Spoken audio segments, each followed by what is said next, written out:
कितना विकास हुआ है, कितना नहीं हुआ है, ये आप भी देख सकते हैं। सुभाष गर्ग जी ने ज़्यादा टाइम अपना जयपुर में करप्शन को बढ़ाने में, अपनी जेबें भरने में, अपने पेपर लीक का जो पूरा माफिया कंट्रोल करने में, यहाँ पर जब पूरा एडमिनिस्ट्रेशन फेलियर है, तो सुभाष गर्ग जी को किस बेसिस पे वोट दिया जाए। और मुझे तो ये समझ नहीं आता कि वो किस बेसिस पे मैदान में उतरे थे। इसलिए गहलोत साहब का जाना बहुत ही ज़रूरी था। और मैं समझता हूँ कि आज जो कांग्रेस का बेहाल, या 3 तारीख को जो बेहाल होगा कांग्रेस पार्टी का, वो नहीं होता और कांग्रेस सरकार बिल्कुल वापस रिपीट करने की तर्ज पे होती अगर पायलट साहब यहाँ के मुख्यमंत्री होते तो पूरे 5 साल। विधानसभा चुनाव हो चुके हैं, रिजल्ट 3 दिसंबर को आना है और इस सब के बारे में थोड़ा सा चर्चा करेंगे। जो एक्टिव पॉलिटिक्स में तो नहीं है, लेकिन कहीं ना कहीं चर्चाओं में रहते हैं। पूर्व राज्य परिवार भरतपुर के मेंबर हैं अनिरुद्ध सिंह जी। अनिरुद्ध सिंह जी, आपको जब तक ट्विटर पर लोग देखते हैं, कमेंट को भी सब चलता है, पॉलिटिक्स पे भी को लेकर आप जो आपको आइडिया लगता है, जो आपको कहना होता है, जो आपके विचार होते हैं, वो ट्वीट के जरिए आप शेयर करते हैं। लेकिन आपने देखा होगा कि ये जो मूर्ति पॉलिटिक्स हुई थी नदबई में, लोगों को लग रहा था, नदबई के लोगों को, कि अनिरुद्ध सिंह जी आ रहे हैं, चुनाव लड़ सकते हैं, लेकिन आखिर ऐसा क्यों नहीं हो पाया? देखिए, जब मूर्ति की बात आई तो वो मेरे एंसेस्टर्स की बात थी, मेरे पूर्वजों की बात थी, महाराज सूरजमल जी की बात थी। तो वहां पर जाके और मूर्ति लगवाना मेरा फर्ज था, वो मैंने पूरा किया। मैंने तो कभी किसी सोशल मीडिया चैनल पे, किसी इंटरव्यू में, किसी भी चीज़ पे नहीं कहा कि मैं एक्टिव पॉलिटिक्स में उतरूंगा, मैं इलेक्शन लड़ूंगा, मैं नदबई से लड़ूंगा। मैंने तो कहीं नहीं कहा। आप एक कमेंट, एक ट्विटर पोस्ट, एक टेक्स्ट मैसेज, एक व्हाट्सएप मैसेज, कहीं भी आप लोग बता दीजिए। आपने नहीं कहा, जनता को लग रहा था कि आप आए। अब लोग बाग उसको प्रिज्यूम करें, इसके लिए फिर मैं क्या कर सकता हूँ। मेरा वहाँ एक परिवार के प्रति फर्ज था, वो मैंने पूरा किया। अब उसका आगे लोग क्या इंटरप्रिटेशन लें, इसके लिए मैं क्या कंट्रोल कर सकता हूँ। आपको नहीं लगता कि पॉलिटिक्स में आना चाहिए और एमएलए का इलेक्शन लड़ना चाहिए था? ये शायद जो जनता डिमांड कर रही थी आपको लेकर, वो पूरी भी हो जाती। नहीं, देखिए, हर किसी को एक्टिव पॉलिटिक्स में आना ज़रूरी नहीं है। अगर सब लोग इलेक्शन लड़ेंगे तो जागरूकता का काम कौन करेगा? जो लोग कोई संगठन से संबंधित हैं, वो संगठन को और मजबूत कैसे करेंगे? अगर सब लोग इलेक्टरल पॉलिटिक्स में आएँगे तो फिर जो नीचे उस पे काम होता है धरातल लेवल पे, वो कौन करेगा? कोई नहीं कर पाए। तो फिर इसलिए हर किसी को इलेक्शन में आना कोई ज़रूरी नहीं है मेरे हिसाब से। अच्छा, आपका एक ट्वीट भी आया था कि चुनाव लड़ रहे हैं लोग नदबई से, इससे पूछो कि मूर्ति को कौन बनवाएगा?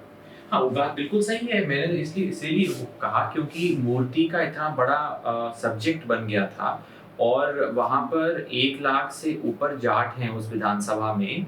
तो और फिर मैंने भी वहाँ पे जब पदरवाई थी तो मैंने कहा था कि जो लोकल लोग होते हैं, उनकी स्वेच्छा से ऐसे काम होने चाहिए। उनकी स्वेच्छा ये है कि वहाँ पे महाराज सूरजमल जी की मूर्ति लगाई जाए। तो इसीलिए मैंने कहा कि भाई, इतने कैंडिडेट मैदान में है, कोई तो इस बात को उठाए ज़रा कि हम लगवाएंगे, कि कौन लगवाएगा उस मूर्ति को। हाँ, अच्छा, एक ट्वीट और आया था भरतपुर विधानसभा को लेकर भी, डॉक्टर सुभाष गर्ग, बीएसपी और इन सब को लेकर, वो भी जी। नहीं, ट्विटर पे पोस्ट मैंने ये किया था कि भरतपुर में कितना विकास हुआ है, कितना नहीं हुआ है, ये आप भी देख सकते हैं। सुभाष गर्ग जी ने ज़्यादा टाइम अपना जयपुर में करप्शन को बढ़ाने में, अपनी जेबें भरने में, अपने पेपर लीक का जो पूरा माफिया कंट्रोल करने में, उसमें अपना टाइम व्यर्थ किया है। भरतपुर की क्या हालत है, यहाँ पे क्या इंफ्रास्ट्रक्चर है, कितना यहाँ पर आए दिन यहाँ पर फायरिंग हो रही है। सो यहाँ पर जब पूरा एडमिनिस्ट्रेशन फेलियर है, तो सुभाष गर्ग जी को किस बेसिस पे वोट दिया जाए। और मुझे तो ये समझ नहीं आता कि वो किस बेसिस पे मैदान में उतरे थे। क्या अपने क्या क्या कहते हैं, व्हाट शुड आई से, अपने क्या पैरामीटर्स लेके वो आए थे कि मैंने ये इतने सारे काम कराए? क्योंकि मुझे तो एक भी काम नहीं दिखता यहाँ भरतपुर में। अच्छा, एक चीज ये जानना चाहते हैं, क्योंकि लोग ज्यादातर कमेंट के जरिए लोगों की हम राय भी देते हैं। उनका कहना है कि अनिरुद्ध सिंह जी को जिस तरह से आवाज उठाते आए हैं, गलत तो गलत, सही तो सही, तो ऐसे व्यक्ति को आगे आकर के आना चाहिए। और मुझे उनको लगता है कि पॉलिटिक्स एक बहुत अच्छा प्लेटफॉर्म इसके लिए होता है। 2018 विधानसभा चुनाव में हमने देखा था, आप काफी एक्टिव रहे थे। डॉक्टर सुभाष गर्ग के इलेक्शन में भी आपकी जी। माता जी एक्टिव रही थी, बिल्कुल। डी कुमेर में भी आप एक्टिव रहे थे, लेकिन इस बार एक्टिव नहीं रहे दिखे कहीं। देखिए, इसमें आपके एक क्वेश्चन में बहुत सारे क्वेश्चन हैं, तो मैं समय लेके एक बार एक हाँ। क्वेश्चन को एड्रेस करता हूँ। पहली बात तो ये है कि हर किसी चीज़ का समय होता है। मुझे कब इलेक्टोरल पॉलिटिक्स में आना है, कब नहीं, ये फैक्टर कई चीज़ों पे डिपेंड करता है। मेरे को अपने पर्सनल काम से मैं कितना टाइम में निकाल सकता हूँ, कौन सा एरिया मेरे लिए ठीक रहेगा, क्या मेरी स्ट्रेंथ है, क्या वीकनेस है, तो ये बहुत सारे फैक्टर्स पे डिपेंड करता है। फिलहाल I did not think that the time was right. ये पॉइंट 1 है। पॉइंट नंबर 2, जब सुभाष गर्ग जी इलेक्शन लड़ रहे थे पिछली दफ़ा, तो मैं इसको थोड़ा-सा आपके फैक्ट्स को करेक्ट कर दूँ। मेरे से बिना पूछे इन्होंने एक एडवर्ट निकलवाया न्यूज़पेपर में अपने इलेक्शन कार्यालय के इनॉग्रेशन का। मैंने उस एडवर्टाइज़मेंट का ऑथराइज़ेशन नहीं दिया था। विजय बंसल जी के जो बेटे हैं, वैभव बंसल जी, वो मेरे मित्र हैं, मेरे स्कूल में मेरे सीनियर रह चुके हैं जब मैं यहाँ पढ़ता था भरतपुर में, और मैंने उनको वादा किया था कि मैं बंसल साहब के खिलाफ नहीं निकलूंगा उस इलेक्शन में और इस इलेक्शन में भी। तो सुभाष गर्ग जी ने मेरे बिना परमिशन के एक पूरा फुल पेज एडवर्ट दोनों भरतपुर के लोकल न्यूज़पेपर्स में दे दिया अपने इलेक्शन कार्यालय के इनॉग्रेशन का। That was wrong of him, और इसीलिए मैं उनके इलेक्शन कार्यालय के इनॉग्रेशन में नहीं गया और मैंने उनके लिए कोई मीटिंग भी नहीं करी। क्या परिस्थितियां रहीं, क्या रहीं, मेरी मदर क्यों निकली उनके लिए उस मीटिंग में, उस मीटिंग की वजह से लोग बोलते हैं कि वो इलेक्शन जीत गए, बट उसके बाद उन्होंने हम लोगों के साथ ही क्या बिहेवियर रखा, वो सारी बातें फिर अलग हैं। बट सर्टनली मैंने सुभाष गर्ग जी का कभी सपोर्ट नहीं किया, और मैं आगे भी सपोर्ट, जिस तरीके से 5 साल में भरतपुर का हाल बेहाल हुआ है, मैं आगे भी सपोर्ट करने को बिल्कुल भी तैयार नहीं हूँ। एक उम्र में भी कोई कमेंट वो नहीं आया था कि किसको सपोर्ट करना है, नहीं करना है, या कुछ ऐसा जो लोग उम्मीद कर रहे हैं? भरतपुर में राजस्थान में 200 विधानसभा हैं। मेरे जैसा एक छोटा आदमी हर कोई 200 विधानसभाओं पे तो कमेंट करेगा नहीं। मैं भरतपुर में रहता हूँ, इसलिए मेरे को भरतपुर की पॉलिटिक्स, भरतपुर शहर की पॉलिटिक्स, भरतपुर शहर के इलेक्शन में थोड़ा ज़्यादा इंटरेस्ट था। और कोई बात नहीं है, वैसे तो 200 सीटें मैं हर जगह थोड़ी कमेंट करूंगा। कल के दिन जा रहे आपने टोंक पे कमेंट किया, विद्याधर नगर पे कमेंट किया, लेकिन आपने नाथद्वारा, अरे वो सारी बातें थी, these are all matters of perspective. इसमें कोई सोच के थोड़ी होता है कि आज मुझे इस विधानसभा पे कटाक्ष करना है। क्या लग रहा है आपको? इंटी इनकम्बेंसी काफी रही थी, विधायकों से नाराजगी रही थी, कांग्रेस बीजेपी का फाइटिंग, अब क्या लग रहा है आपको? देखिए, पहली बात तो BJP, that is very clear, उस पर तो कोई डाउट नहीं है। नंबर्स कितने होते हैं उस पर बहुत सारे आंकड़े लगाए जा रहे हैं, और फिर अगेन मेरे जैसा कोई आदमी आंकड़ा लगाए जब आप जैसे लोग एक्सपीरियंस लोग कर रहे हैं तो कोई ठीक नहीं होगा, but it is a BJP way 1। Point number 2, MLS की और उसकी एंटी इनकम्बेंसी की बात नहीं है। पूरे 5 साल गहलोत साहब ने अपनी कुर्सी बचाने में निकाल दी है। जब आप किसी चीज़ को बचाने में ही अपना टाइम निकाल दोगे तो आप आगे इंफ्रास्ट्रक्चर का, डेवलपमेंट का क्या सोच पाओगे? कुछ भी नहीं।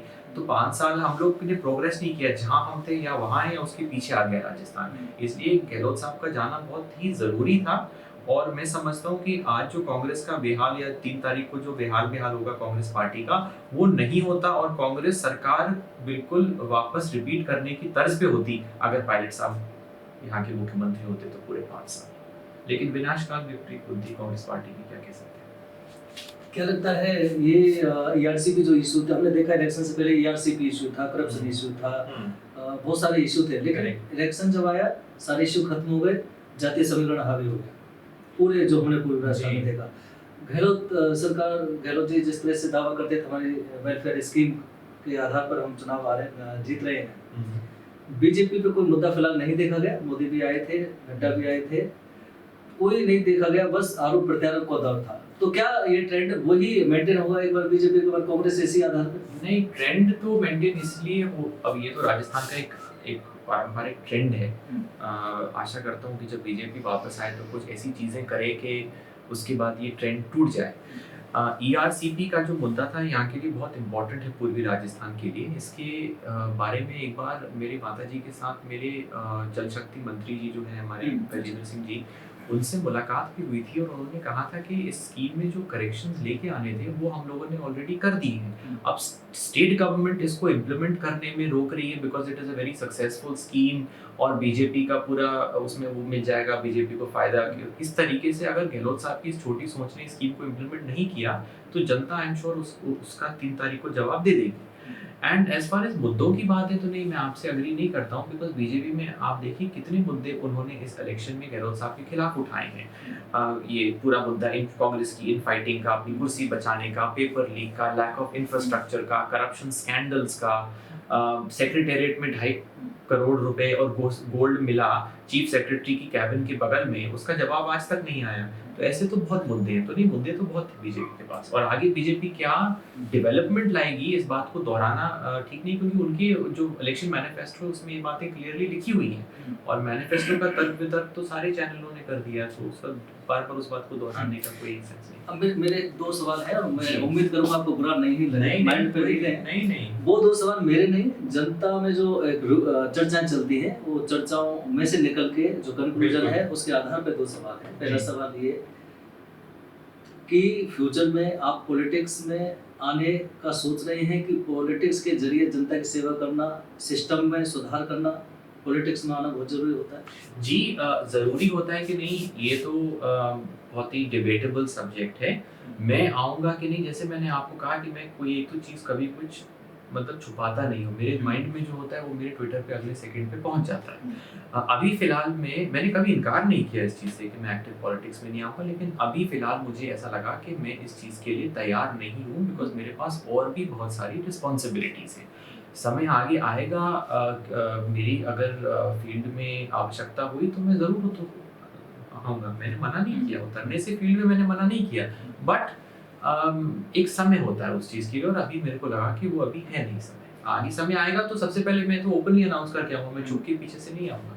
एक चर्चा ये भी चल रही थी, ये सच्चे झूठे पता नहीं, लेकिन समाज में चर्चा चल रही थी कि अरुण सिंह जी टिकट मांग रहे थे बीजेपी से, लेकिन बात बनी नहीं, सीट जो चाहते थे वो नहीं हुई। ये सब चर्चा क्या सच है? नहीं, ये तो सब कंजेक्चर है। मैंने फिर वही बात आ गई, मैंने कहा कि मैं बीजेपी से टिकट चाहता था। यस, बीजेपी के कई वरिष्ठ नेता आज वरिष्ठ हैं। 96 में जब मेरी माताजी विधानसभा उधर लोकसभा में थी, 11th लोकसभा में, तो उनके कॉलीग्स थे, तो उनसे जान पहचान है, तो उनसे मिलने से या किसी से मिलने से मतलब थोड़ी होता है कि आप उनकी पार्टी ज्वाइन कर रहे हैं या आप वहाँ से टिकट मांग रहे हैं। मैंने कहीं से भी नहीं कहा टिकट।